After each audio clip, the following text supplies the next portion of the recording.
How to financially plan for your child. While bringing a new child into the world is certainly exciting, the overall costs are going to be rather high. If you are looking for some of the costs that are going to come your way and feel overwhelmed, we are able to offer you a few suggestions on how you can financially plan for your child. Being aware of the costs. Understand pre-delivery expenses. Even before your child comes into the world, they are going to cost you money. These costs are fairly easy to project, and many hospitals have financial advisors who can help you identify any loose ends. Once this information is at hand, you can begin the process of constructing a pre-baby budget. Here are a few different costs associated with your child.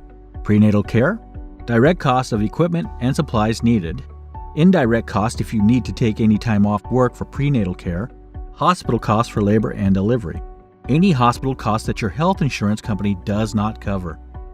Think about recurring costs after delivery. Any savings you want to put away monthly, food to feed your child, child care costs, diapers and pampers. Checking what may be covered. Talk to your insurance company. You want to make sure that you know how much is covered. This means that you should talk to a health insurance provider about possible options. If you do not have this type of insurance now, it's always good to get it as early as possible. Learn how to add your child to your existing health insurance while in the hospital. You may want to consider an additional life insurance policy for the newborn. Check your coverage.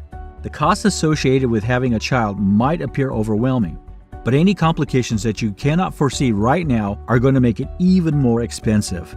Once you have a complete understanding of what your insurance covers and what liabilities you may have at birth, you are ready to start your pre-delivery planning. It is extremely important that your pediatrician is an in-network provider. Avoid costly out-of-network charges by having this conversation early. Making income plans. Check maternity and paternity leave policies. Make sure that you are aware of state maternity and paternity leave policies. Maternity and paternity leave and the amount of time you are permitted to be away from work on paid leave or unpaid leave can affect your household income. Another important part of your pre-baby budgeting process. Reevaluate your rainy day fund. This may be the time to take a close look at your savings and rainy day fund. Ideally, you would already have a great rainy day fund, but you want to make sure that you have a reserve once you have another mouth to feed. As a guideline, you want to make sure that you have between 3 and 6 months of reserve in the bank. Addressing long-term costs. Start planning now.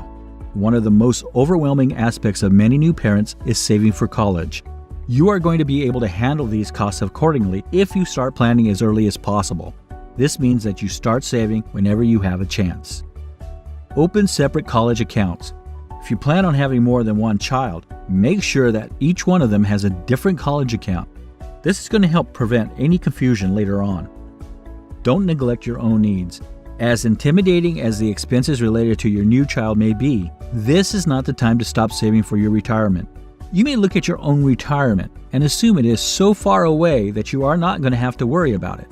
The truth is, you do not want to stop contributing to your retirement account because it is going to catch up with you. Don't let yourself be intimidated by the high cost of raising a child. Hundreds of millions of people have managed to do it. Make the financial plan outlined above and take it one day at a time, 1 month at a time, 1 year at a time. Ultimately, you'll find it was worth it.